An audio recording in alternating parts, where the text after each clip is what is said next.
quelques concepts pour nous permettre de pouvoir avancer. Est-ce que vous êtes d'accord avec moi? Moi, je veux que le cours soit participatif. Hein? C'est pas, je n'ai pas le monopole de la parole. Hein? Oui, on est à l'aise. Oui, tout à fait. Alors, si on est à l'aise, je vous demande de me définir un projet. Qu'est-ce qu'un projet pour vous?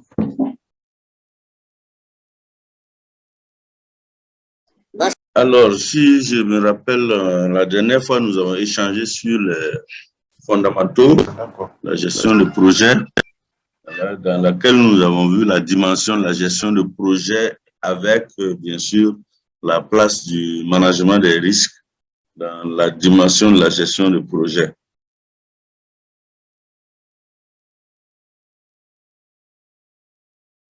Dans ce qu'on va faire ce soir, oui.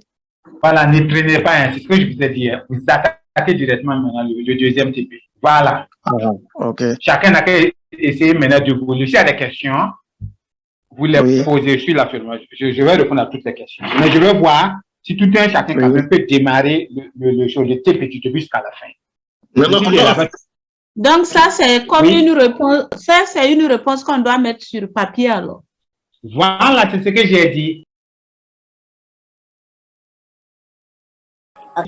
Oui, mais maintenant, ma question là, est-ce que, par exemple, si le DG n'est pas là et vraiment tu es confronté à un problème où, comment on appelle ça, les 72 heures, ça urge. Pourtant, sur les textes là, on dit que tu dois déposer les 72 heures en avance. Est-ce qu'on tient rigueur de ça?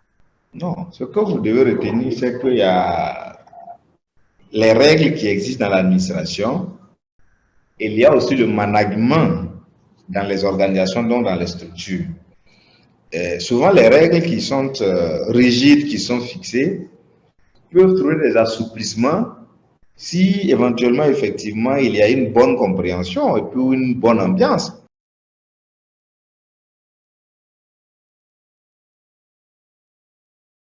Alors, donc, si vous permettez, on va commencer. Je vais vous partager mon écran. Est-ce que ça vous convient? Alors, on s'était limité la dernière fois à cette partie-là. On avait un peu regardé. Je crois qu'il y avait juste quelques différences avec ce que j'avais saisi, mais ce qui se trouvait dans le support de cours, c'était tout à fait ça. On avait 3 dans la région du centre. Et donc, je disais qu'on allait continuer justement avec cette partie-là, le cours 4. L'âge, mais pour nous, l'âge, ça sera de type numérique. OK?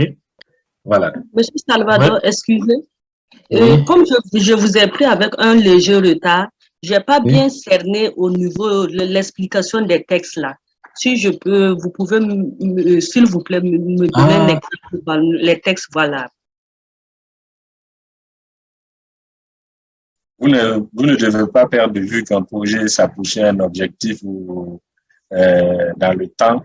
Et on doit mobiliser des moyens pour mettre des activités afin de réaliser cet objectif à temps. Vous ne devez pas oublier qu'un projet a un cycle de vie qui est composé de plusieurs phases